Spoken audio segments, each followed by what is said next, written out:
Welcome to ILTV's Israel Daily. I'm Aaron Porras, and coming up in today's newscast, Prime Minister Netanyahu and his allies fight off his indictments. Tel Aviv's weekend bus initiative has an explosive first week, and an incredible photo festival publishes some must-see images of Israel.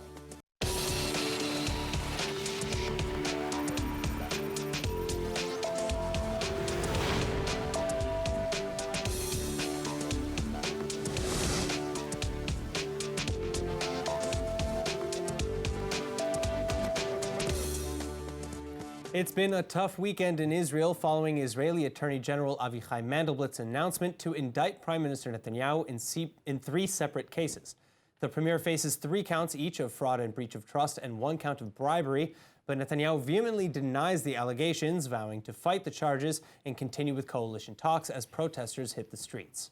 I do acknowledge that Netanyahu has done a lot for Israel, but I also think that it might be time to move on, and the truth should come out in the cases, and it's important that we do uphold the rule of law.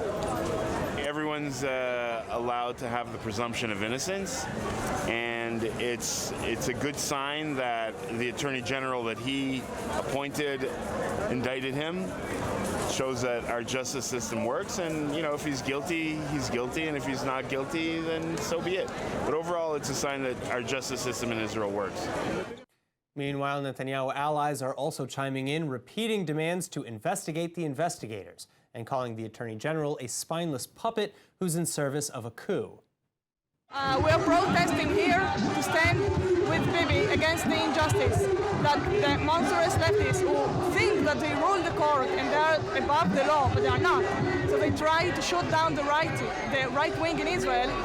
I think that it's a shame. I think that Netanyahu is the strongest figure that Israel has ever had on the world stage. I think that this was politically motivated, and it's unfortunate. It's a sad day for the country. Similarly, Justice Minister Amir Ohana attacked the prosecution, saying there was selective law enforcement involved. Mandelblatt, however, is now expected to decide whether Netanyahu can participate at all moving forward. The AG has formed a panel looking into whether there is any legal obstacle that would bar Netanyahu from forming a government while under indictment. And according to Hebrew media, he hopes to publish the opinion by the end of the week. Typically, by legal precedent, a minister under criminal indictments must step down from their position, but a prime minister must only step down if convicted of criminal charges, and Netanyahu has consistently stated that he plans to continue in office for as long as he's allowed. אני לא אתן לשקר לנצח. אני אמשיך להוביל את המדינה לפי החוק, בדיוק כפי שכתוב. אמשיך להוביל את המדינה באחריות, במסירות, תוך דאגה לביטחון ולעתיד של כולנו. On the other hand, under the ordinary minister policy, Netanyahu is expected to announce that he's giving up his 4 other portfolios. On top of the prime minister position, Netanyahu currently also serves as the Minister of Agriculture, Health, Social and Diaspora Affairs. But now other Knesset members and deputy ministers like United Torah Judaism's Yaakov Litzman are looking to step into Netanyahu's seat. Joining us now with more on the political turmoil in Israel following the announcement of indictments against Prime Minister Netanyahu, we have political consultant to the Likud party, Dor Harlep. Dor, thank you so much for being with us. Thank you for having me. What's happening within the Likud party right now? This is a very hard days for us as Likud people, as Likud members, because the Likud is a movement that for many years have supporting their leaders, whether it's Begin, Shamir, Sharon, and Netanyahu. This is a very, very hard timing for us because we don't know what's the future will give us. I think that if Avichai Mandelblatt will say in the few next days, as you have spoken before, that Netanyahu is not able to be a prime minister because of he's under indictment, which is something which is not in the law, it will make a big chaos because people will be really upset about that because this is just taking something which wasn't in the law into reality with any ground for that. Well, I mean, the current law is based on legal precedent, is it not? Which means that Avichai Mandelblit, he could figure out some way to tell Netanyahu, you cannot continue. Not really, because the law says specifically that it's only for ministers, because we don't want to, the judicial system will have this key, will have this option. So what about the situation in terms of the Politically. the political? No, I'm sorry. The primaries, the primaries for the Likud. Is that necessarily a bad thing? Because I know Netanyahu is looking to maybe eliminate the primaries going into a possible third election. I'll say what's my opinion about that. I think the Likud, which is the only democratic party today in Israel, because as you can see, Yair Lapid last week, or at the beginning of this week, have just decided that he will continue as chairman of Yesh Atid until 2025. This is something very special. We have almost 150,000 people who are members of the party that want to vote and affect what's happening in our country. It's a movement with an ideology, with a tradition of many years, and I think primary is important. We have to have it, okay? And I think that for Netanyahu specifically, it is also important because when he will face the court, okay, it will be much stronger if he have already 60, 70,000 people who already voted for him, even though they already know about the indictment. And we also have to be ready, as Likud, to a day that maybe Netanyahu is not able to lead us for any reason who is... So you're saying it's a win-win, really, to have the primaries, because if Netanyahu wins in the Likud primaries in December, then that shows that in spite of the indictment announcements, shows people the support judicial him, system. And if not, you're saying it's better for the health of the Likud. Yes, exactly. That's what I'm saying. That's All right. exactly what I'm saying. Primary is important in a democratic party. Well, do you think that the primaries will happen, and what do you think the outcome will be? It's a tough question. I'm not sure that the primary will. I'm pretty sure that the primary won't be in the 21 days before we set up a new third election. So I don't have good news for you. In my opinion, we're going to a third round. Well, the primaries are scheduled right now for December 5th, which is about 2 weeks away. What we have scheduled to December 5th is a meeting of the Central Committee, okay, of the Likud, which is important. It's one step, but it's not, as far as I know, in the Likud, it's not an option to have internal voting if you don't give 22, 23 days beforehand announcement, okay?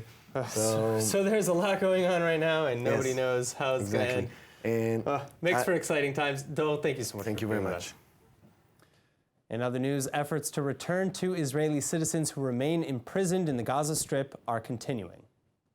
Prime Minister Netanyahu and Yaron Blum, the coordinator for captives, are holding talks in Jerusalem on how to bring back Hisham Said and Avera Mengistu, two Israeli civilians who have been held by Hamas for over 5 years.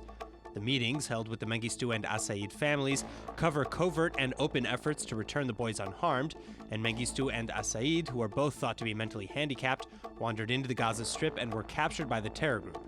Around the same time, Hamas also captured the bodies of two Israeli soldiers, Hadar Golden and Ron Shaul, whose families are meeting with Netanyahu as well. Hamas officials, meanwhile, deny reports of any progress regarding a prisoner swap, and the group's officials accuse Israel for the stalemate, as Israel is refusing Hamas's demands.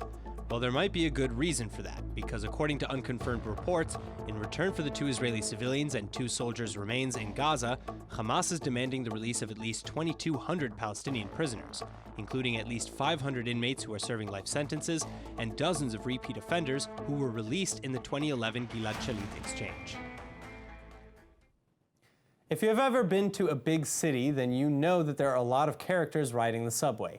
But this time, one man's rant while riding the rails devolved into an anti-Semitic tirade that an unexpected ally came actually to help solve. And here to tell us how it ended is ILTV's Shanna Fold.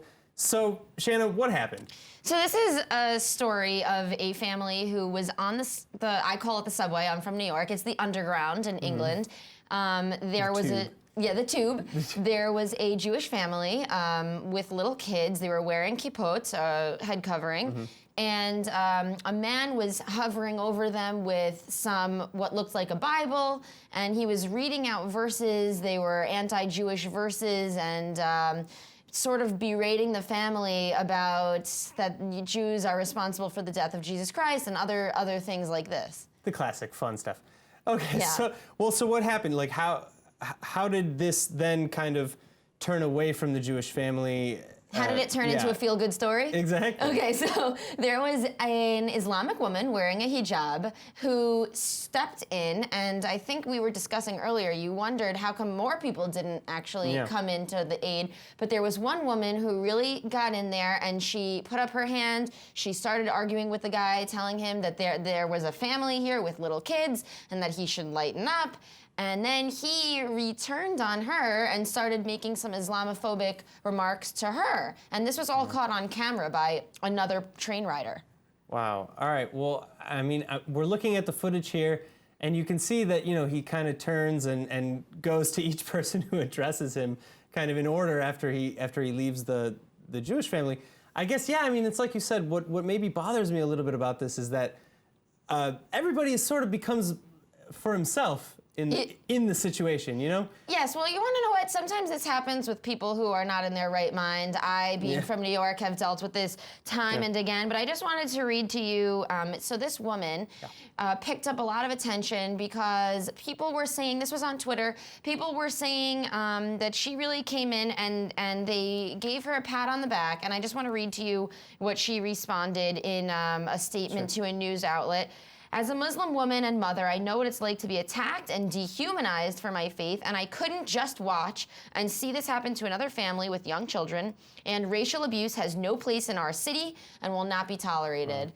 All right, well, that's an incredibly powerful message, a powerful video. I'm really happy that this story came to our attention. I do, again, wish that, it was kind of like a group effort, that somebody maybe was helping and standing behind this Muslim woman on the tube as well. We do have some good news in the end. Yeah? There was an article out, reports say the man was actually arrested. There was so much attention on this story. Excellent, all right. Well, that's good to hear. Shanna, thank you so much for coming in. You're welcome. Moving on, a member of the Greek Orthodox Church is now getting involved in a political detention case that's caught a young Israeli woman in its crosshairs. 26-year-old American-Israeli backpacker Naama Issachar has been imprisoned in Russia for 7.5 months now, out of her 7.5-year sentence for what many believe to be trumped-up charges. Issachar was arrested in Moscow during a stopover on her way back to Israel from India, and she's charged with intent to traffic drugs after 10 grams of cannabis were found on her person. But the typical sentence in Russia for a charge like this is just a few months, leading many to accuse the Russian government of holding Issachar as a political prisoner. Well, now, for the first time since the debacle began, Naama Issachar's mother, Yafa, has made contact with Russian President Vladimir Putin as she begs for a pardon for her daughter. And she enlisted the aid of an unlikely courier to do it, Greek Orthodox Patriarch Theophilus III. Theophilus was admittedly already heading to Russia to receive the Alexei II prize from the Russian Church, but before his trip he met with Yafa Issachar, whose case he had already been following, and this inspired him to get involved. The question now, though, is what will Putin do, especially now that suspected Russian hacker Alexei Burkov, who Issachar is supposedly being held for, was extradited to the United States. In related news, Israel is currently facing multiple foreign affairs and diplomatic issues, from the Naama Issachar imprisonment to the EU's new settlement labeling ruling. And joining us now via Skype to help break these challenges down is social activist and director of Beyachad Aravim Zelazeh, Yosef Haddad. Yosef, thank you for being with us. What new challenges has the public diplomacy arena really been dealing with lately? Well, I have to say, during the last tour that I've been across the United States, I really understood what is the biggest issue right now in terms of its challenging towards PR, Israeli PR. And I can tell you especially, it hit me and struck me when I saw how the Jewish American community, what we are facing right now, because what I see is more and more Jewish people in the United States are going towards an anti-Israeli idea or thoughts.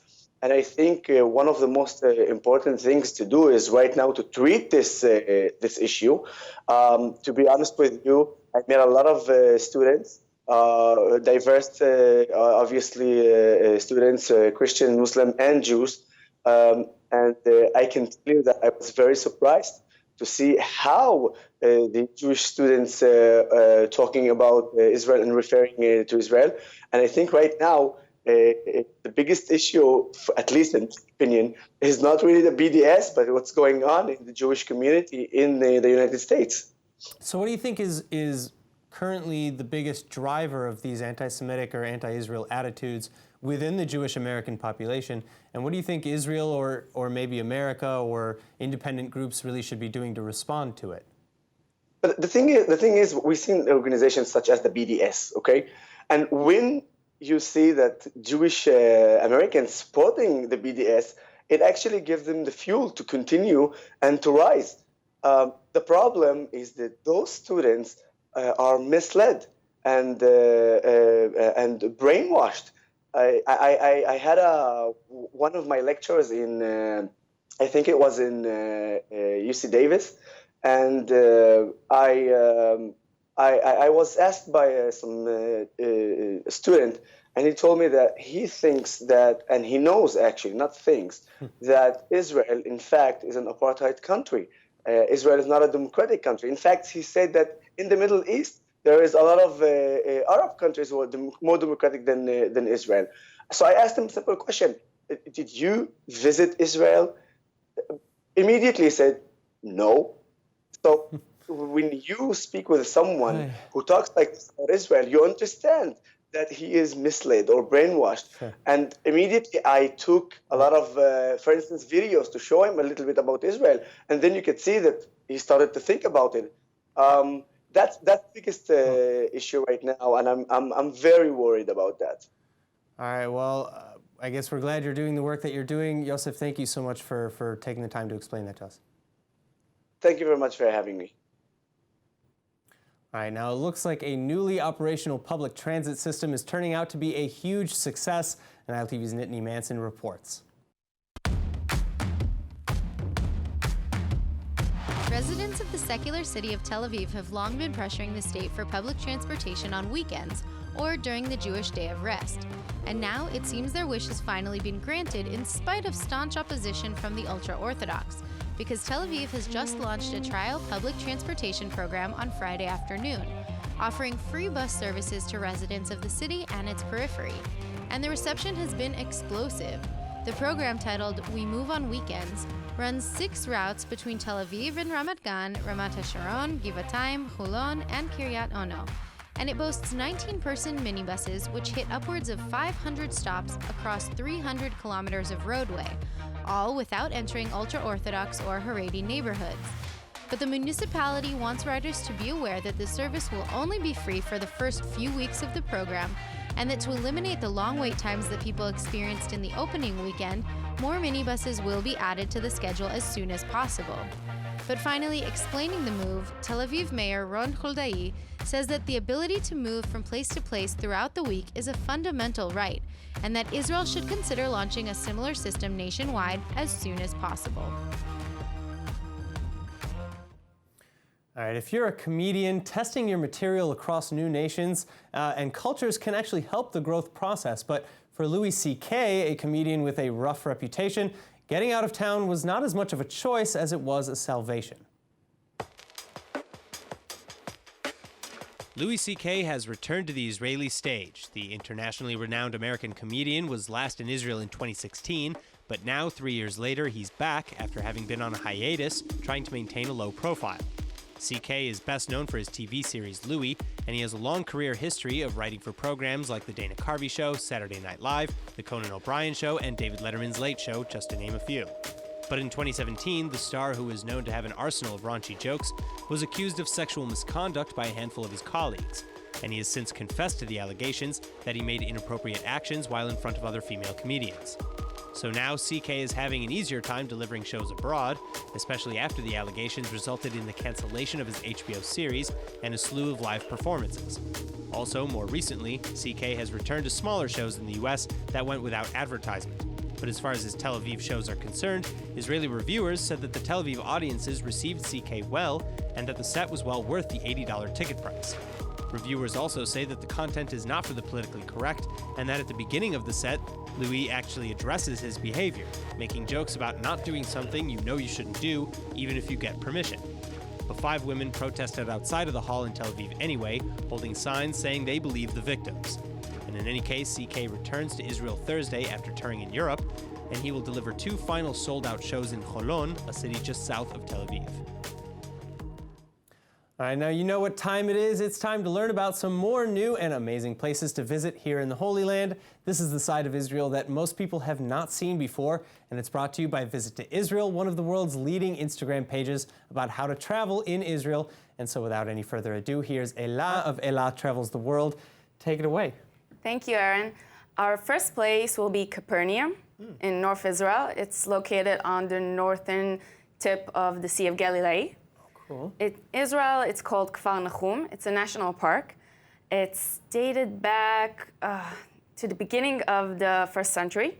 Oh, wow. And has an ancient synagogue located in the place. You can still visit the remains. But it's more famous for being one of the most sacred sites of Christianity. Yeah, I see this like red domed church here. That's exactly. Gorgeous. In the New Testament, it is said to be the home of Jesus and the place where he performed most of his miracles.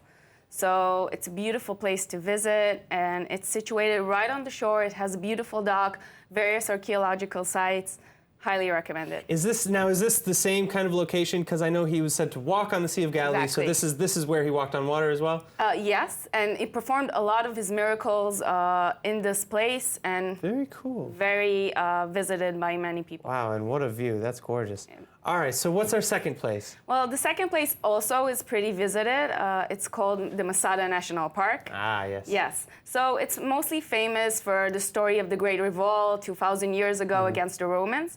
But it's also a beautiful place to visit as it overlooks the Judean desert and the Dead Sea. Most people climb there or take the cable car. Yeah, Depends. there are 3 ways up. I know, Yeah. and I advise anyone who's going, first of all, but go early in the morning to avoid the heat. And it's also a tradition to see the place at sunrise. Oh, You yeah. can see the sunrise around the desert and the Dead Sea. Gorgeous. It's beautiful. It's an old fortress, and it's a UNESCO World Heritage Site. Oh, that's so cool. All right, so UNESCO came and kind of looked at the site and gave it the stamp of Yes, approval. it's really an old fortress, more than 2,000 years old. It has great history behind it.